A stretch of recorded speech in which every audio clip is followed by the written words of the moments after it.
गुरुर्ब्रह्मा गुरुर्विष्णु गुरुर्देवो महेश्वरा गुरुर्साक्षात् परब्रह्म तस्मै श्री गुरुवे नमः।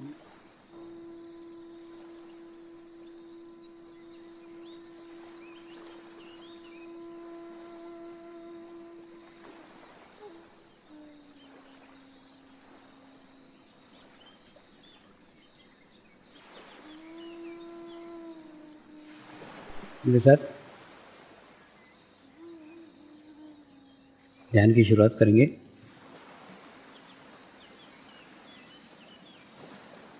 मैं एक पवित्र आत्मा हूँ। मैं एक शुद्ध आत्मा हूँ। मैं एक पवित्र आत्मा हूँ। मैं एक शुद्ध आत्मा हूँ। मैं एक पवित्र आत्मा हूँ। मैं एक शुद्ध आत्मा हूँ। गुरु मंत्र का उच्चारण करेंगे। ओम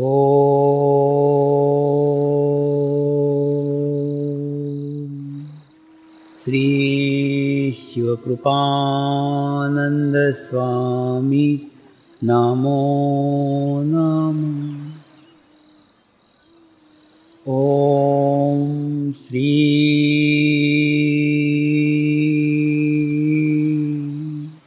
शिवकृपानंद स्वामी नमो नमः। ओम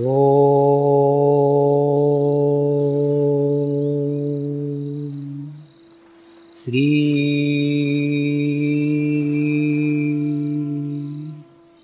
शिवकृपानंद स्वामी नमो नमः।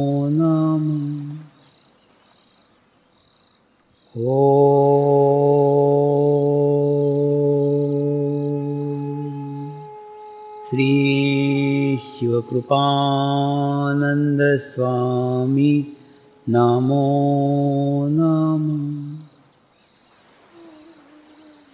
ओम श्री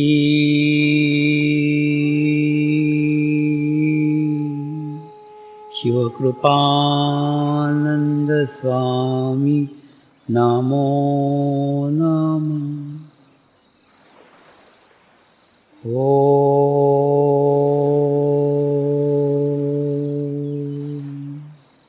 श्री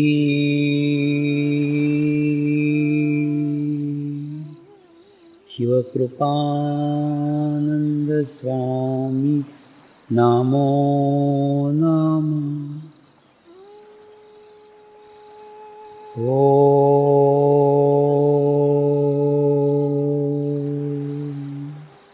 श्री शिवकृपानंद स्वामी नमो नमः। ओम श्री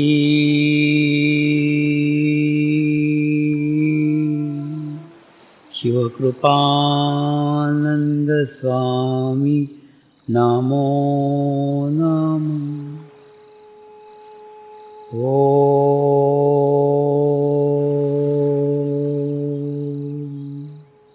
श्री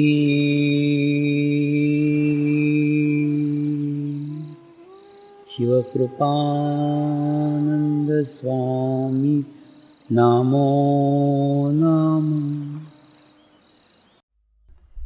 आए हुए सभी परमात्माओं को मेरा नमस्कार।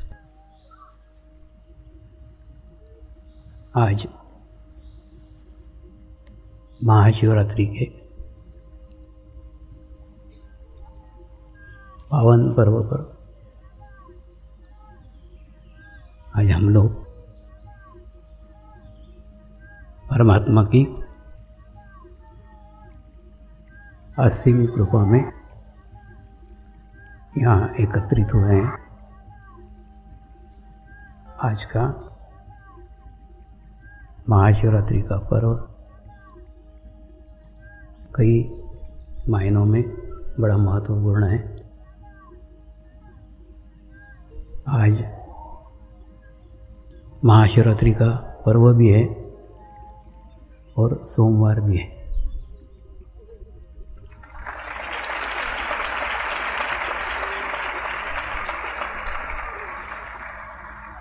ये दिन जानबूझकर गहन ध्यान अनुष्ठान के पूर्णाहुति के लिए चुना गया था, क्योंकि इस बार का गहन ध्यान अनुष्ठान स्त्री शक्ति के लिए विशेष रूप से था। तो ऐसा त्रिवेणी संगम आज के दिन संपन्न हो रहा है और ऐसे त्रिवेणी संगम में स्नान करने का अवसर आज आपको प्राप्त होने वाला है।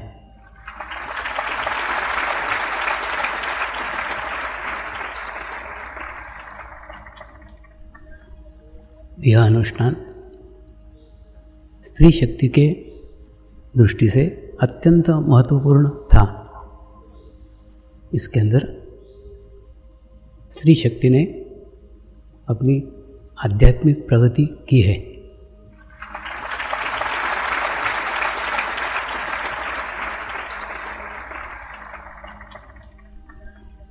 उस प्रगति के परिणाम आपके परिवार में भविष्य में सुखद मालूम होंगे।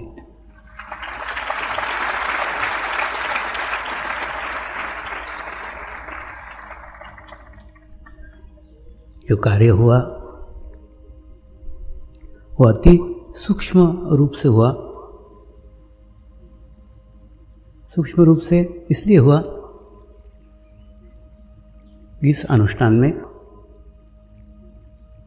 जिस मूर्ति का निर्माण कार्य हुआ वो मूर्ति कनाडा में स्थापित होने वाली है।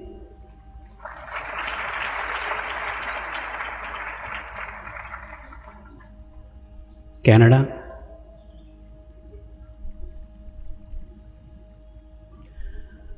गुरु शक्तियों से अत्यधिक दूर है और अत्यधिक दूर होने के कारण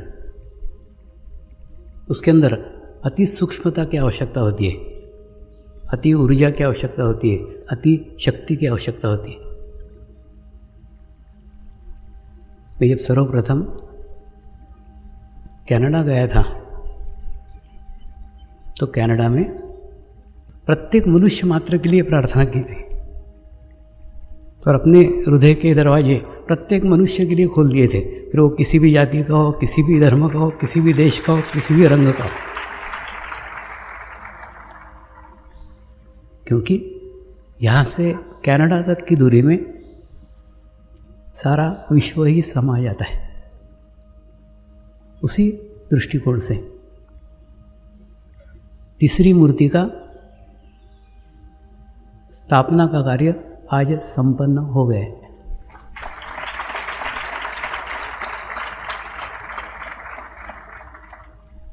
अति सूक्ष्म रूप से करते समय जितनी सूक्ष्मता बढ़ती जाएगी उतनी व्यापकता बढ़ती जाएगी, और जितनी व्यापकता बढ़ती जाएगी उतनी सूक्ष्मता बढ़ती जाएगी। इन दोनों का एक दूसरे के साथ बहुत संबंध है। इसलिए व्यापकता बढ़ने के साथ साथ सूक्ष्मता भी बढ़ती चली गई। इस 45 दिन में एक एक साधक के साथ संपर्क स्थापित करने का अवसर मुझे प्राप्त हुआ है।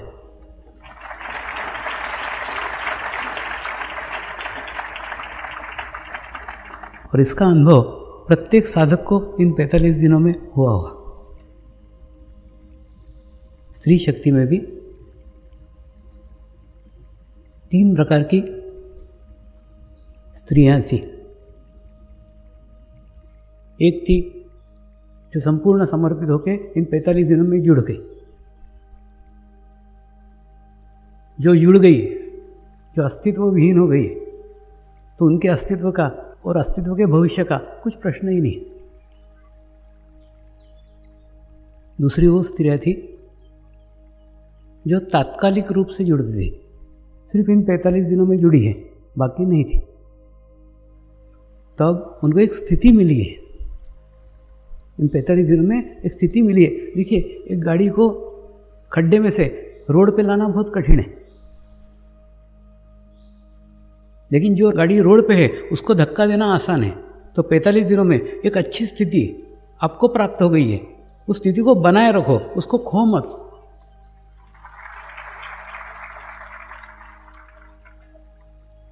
तो जो पूर्ण समर्पित हो गई, उनको देखने के लिए कुछ बाकी नहीं रह गए। जो इन 45 दिनों में तात्कालिक स्वरूप से जुड़ी थी,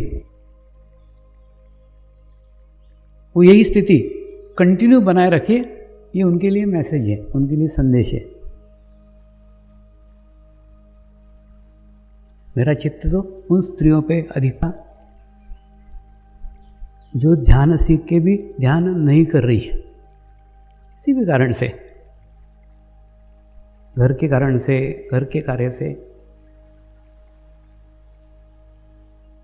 मेरा अत्यधिक ध्यान इन 45 दिनों में उनके साथ था, उनके ऊपर था। जैसे माँ रहती ना, माँ को सब बच्चे एक जैसे रहते, लेकिन जो कमज़ोर लड़की रहती है, जो किसी गरीब घर में गई रहती है, किसी असमाधानी घर में गई रहती है, उसके ऊपर माँ का ज़्यादा चित्त रहता है, माँ का ज़्यादा ध्यान रहता है। मेरा ध्यान भी उनके तरफ ज़्यादा था कि जो ध्यान नहीं कर पा रही है, या करती भी है तो जब कोई संकट आता है तो पूर्ण समर्पित। संकट गया फिर जैसे थे। उनको भी प्रगति करने का,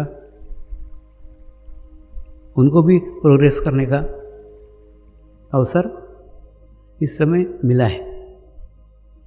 समर्पण करने में सरल है, करने में एकदम सीधा है, आसान है। इसलिए आपको आसान मार्ग बता रहा हूँ, आसान रास्ता बता रहा हूँ। अन्यथा संपूर्ण स्थिति तक पहुँचना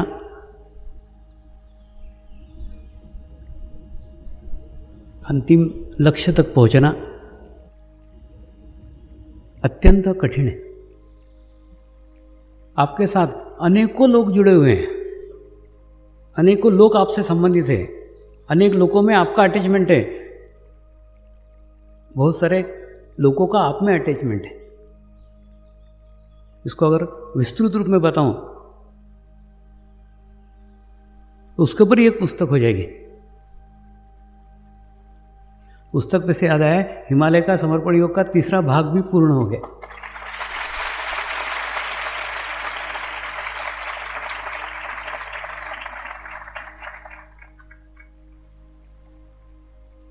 लेकिन पुस्तक बताने का और पुस्तक पढ़ने का आपके पास समय नहीं है, इसलिए मैं आपको गागर में सागर वाली बात आपको बताता हूं। आज आपको एक 8 सूत्र दे रहा हूं, तो सूत्रों से आपको कल्पना हो जाएगी ये कितना कठिन है, कितने जगह से होते होते होते होते अंत तक हम वहां पहुंचते हैं। ये एक कठिन मार्ग है, जान लो उसको भी। ये इसलिए बताना चाहता हूँ ताकि आपको समर्पण का महत्व समझ में आए। आसान तरीका बता रहा हूँ, आपके समझ में नहीं आ रहा है, लेकिन अब कठिन तरीका बताता हूँ कि कितना कठिन है और कितने मार्गों से गुजरते हुए, कितने रास्तों से गुजरते हुए, कितने लोगों से मिलते हुए, कितने लोगों में से अपना मार्ग बनाना पड़ता है। हमने जन्म लिया तो जन्म के साथ साथ हमने मनुष्य का शरीर धारण किया, तो सबसे पहला है आपका शरीर धर्म। पहला सूत्र है शरीर धर्म। शरीर धर्म यानी आपने जो शरीर धारण किया है, पहले आपके उसके प्रति कर्तव्य हैं। जैसे बोलते हैं ना, अच्छे शरीर के अंदर ही अच्छी आत्मा वास करती है। अगर शरीर अच्छा है तो उसके अंदर अच्छी आत्मा वास करेगी। इसलिए कभी भी शरीर को निग्लेक्ट करके, शरीर का तिरस्कार करके तुम सोचो कि तुमको मोक्ष मिल जाएगा या तुमको मुक्ति मिल जाएगी, तुम्हारा समर्पण हो जाएगा, कभी संभव ही नहीं। तो सबसे पहले शरीर को स्वच्छ रखना सीखो, शरीर को पवित्र रखना सीखो,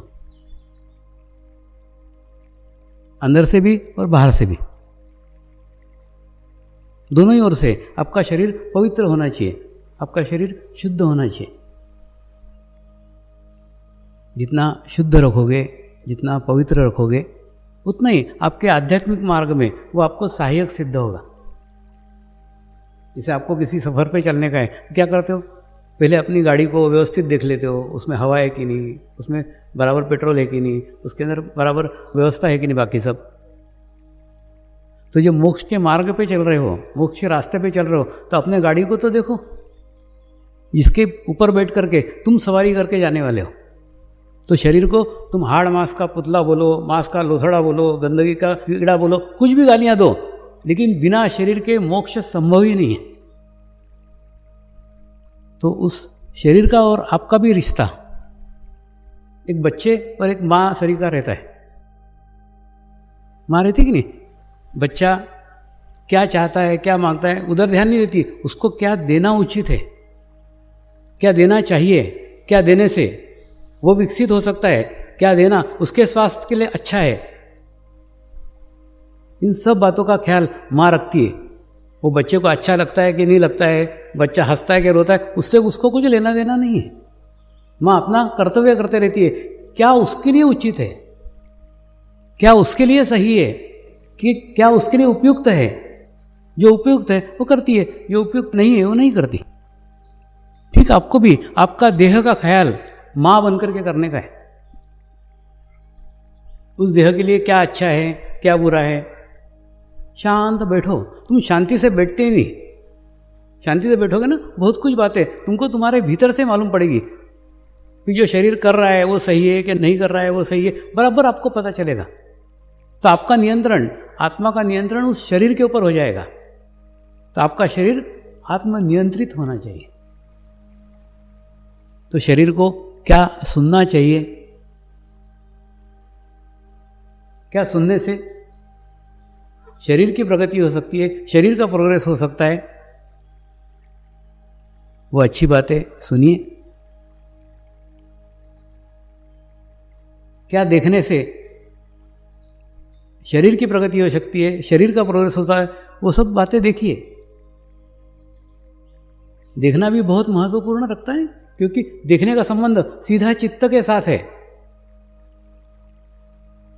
आप छोटी से छोटी भी कोई छवि देखते हो, छोटे से छोटा चित्र देखते हो, प्रत्येक चित्र की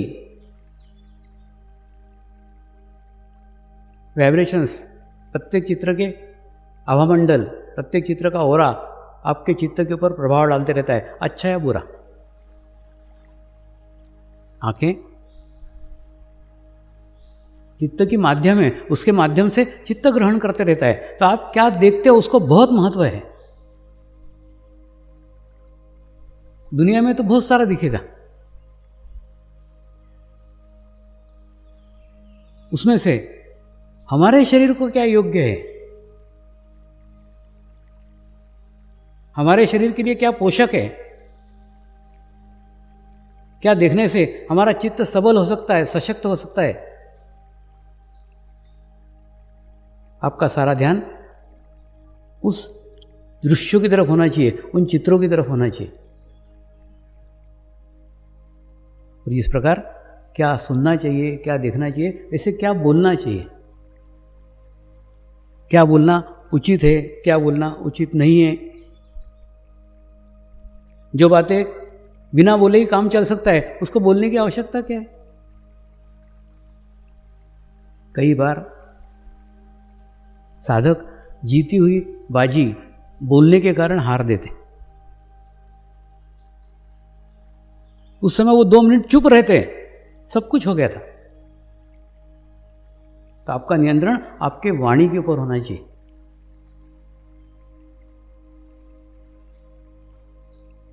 चौथा है क्या सोचना चाहिए, क्या विचार करना चाहिए। विचार भी इसी शरीर से संबंधित है। मैंने बताया ना शरीर अंदर से भी स्वच्छ होना चाहिए, शरीर बाहर से भी स्वच्छ होना चाहिए। आपके मन में क्या विचार चल रहे हैं, आप क्या सोच रहे हो, आपके प्रत्येक मन का विचार आपके ऊपर अच्छा या बुरा प्रभाव डालता है। एक एक क्षण आपको अच्छाइयों की ओर लेके जाता है, एक एक क्षण आपको बुराइयों की ओर लेके जाता है। अब आपका ही सोचो ना, कितने निरर्थक विचार हम हमारे जीवन काल में करते रहते, और विचार करके हम हमारे ऊर्जा को नष्ट करते रहते हैं, हम हमारे एनर्जी को नष्ट करते रहते हैं। जैसे मैं बताता हूँ कि नहीं, कि 2 रोटी हम खाते हैं, 1 रोटी का एनर्जी खर्च करते हैं भूतकाल का विचार करने में, 1 रोटी का एनर्जी खर्च करते हैं भविष्यकाल का विचार करने में, और बिना एनर्जी का काम करते हैं। फिर बोलते हैं हमारे काम में हमको सफलता मिलती नहीं। सफलता इसलिए नहीं मिलती कि उसमें एनर्जी नहीं रहती। खूब अधिक बोलने से हम हमारी ऊर्जा नष्ट करते रहते हैं। उसको संग्रह करना सीखिए, संभाल के रखिए। तो आप क्या विचार करते हैं, ये भी आपके शरीर के ऊपर अच्छा या बुरा प्रभाव डालता है। शरीर शक्ति ग्रहण करने के लिए भोजन के ऊपर निर्भर रहता है। आपके भोजन में आप कौन सी चीज़ें खाते हैं और कौन सी चीज़ें नहीं खाते हैं। आपके शरीर को क्या अच्छा लगता है वो तो छोड़ दो, आप एक आत्मा समझ करके ध्यान रखो ना कि शरीर के लिए क्या उपयुक्त है, क्या शरीर ने खाना चाहिए, क्या शरीर के लिए पोषक है, जो शरीर के लिए आवश्यक है, जो शरीर ने खाना चाहिए, आप उसकी तरफ ध्यान दो। वो क्या मांग रहा है, क्या इच्छा कर रहा है, उधर छोड़ दो। वो तो कुछ भी मांगेगा, छोटा बच्चा नहीं रहता, कुछ भी मांगेगा तो क्या माँ देती है कि उसको? जिस प्रकार एक माँ अपने बच्चे का ख्याल करती है, वैसे आपके आत्मा ने आपके शरीर का ख्याल करना चाहिए।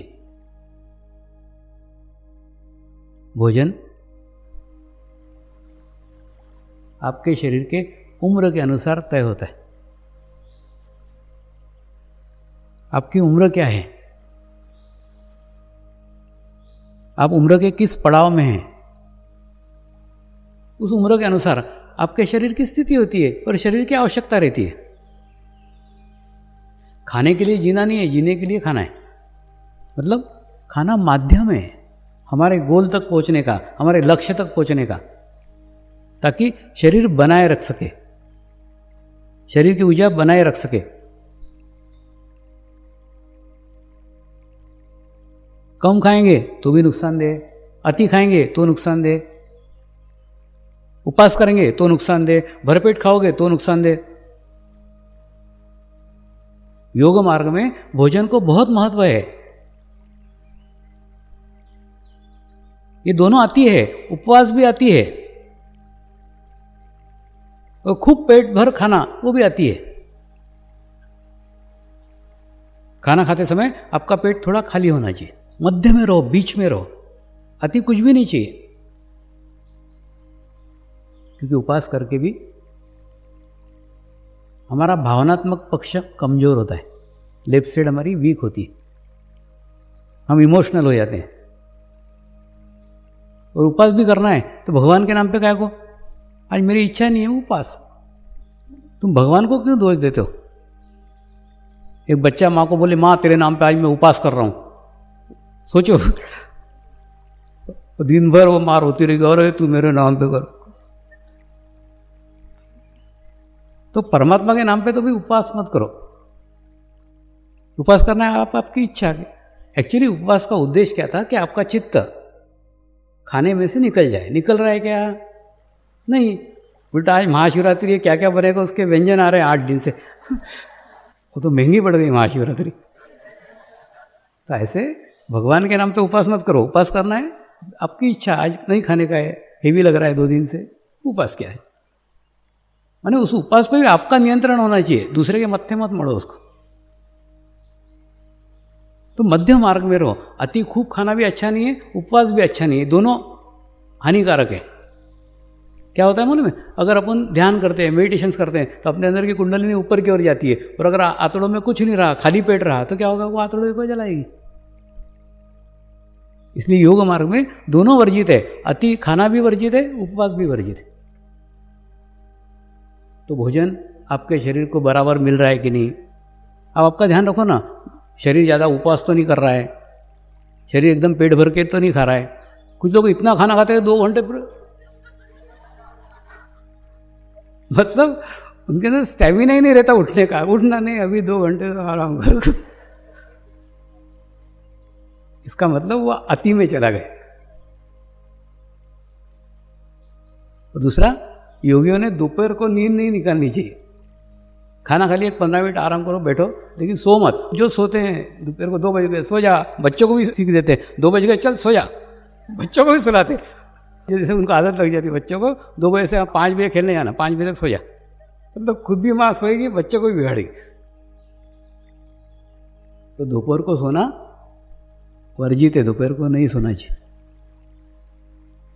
हाँ, रात को जल्दी सो ना, 9 बजे सो जाओ, 3:30 बजे उठ जाओ सुबह, हो गया ना, 6.5 घंटे की नींद होगी, और क्या चाहिए। 6-6.5 घंटे की नींद पर्याप्त है। तो जल्दी सोओगे तो जल्दी उठोगे, तुम जल्दी सोते ही नहीं तो जल्दी उठोगे कहाँ से। 12-12, 1-1 बजे तक सोते हो, फिर सुबह 8-8 बजे तक। कभी देखा है सूर्योदय? नहीं, मेरे को ज़िंदगी में सबसे अगर इंतजार करना किसी का अच्छा लगता है तो सूर्योदय का। सूर्योदय होने के आधे घंटे पहले से ऐसे बैठे रहता हूँ, कब उठ आ रहा है, कब आ रहा है, कब आ रहा है। प्रार्थना करेंगे, हे परमात्मा, हम सभी पवित्र आत्माएं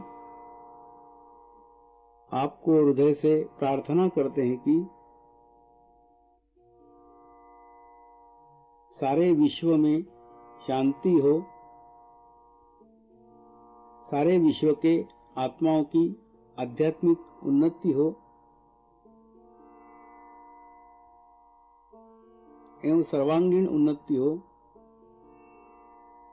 यही हम सब आत्माओं की शुद्ध इच्छा है।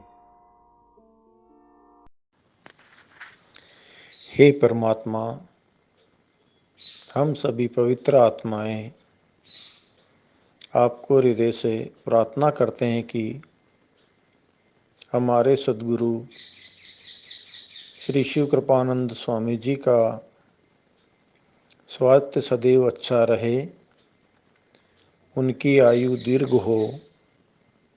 यही हम सब आत्माओं की शुद्ध प्रार्थना है, शुद्ध प्रार्थना है, शुद्ध प्रार्थना है। हे परमात्मा, समर्पण आश्रम व श्री गुरु शक्ति धाम का निर्माण कार्य आपकी कृपा में, आपकी करुणा में, आपकी इच्छा अनुसार निर्विघ्न संपन्न हो। यही हम सब आत्माओं की शुद्ध प्रार्थना है, शुद्ध प्रार्थना है, शुद्ध प्रार्थना है। शांति पाठ करेंगे। ओम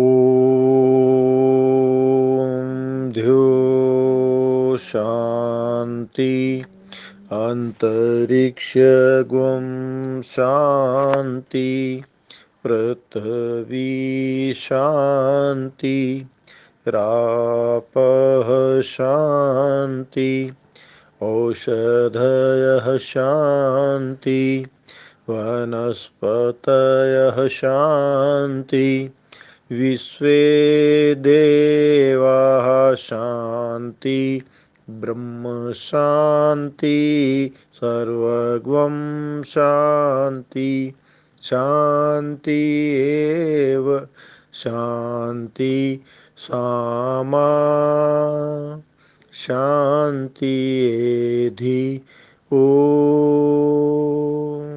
शांति शांति शांति सर्व इष्ट सुशांति भवतु।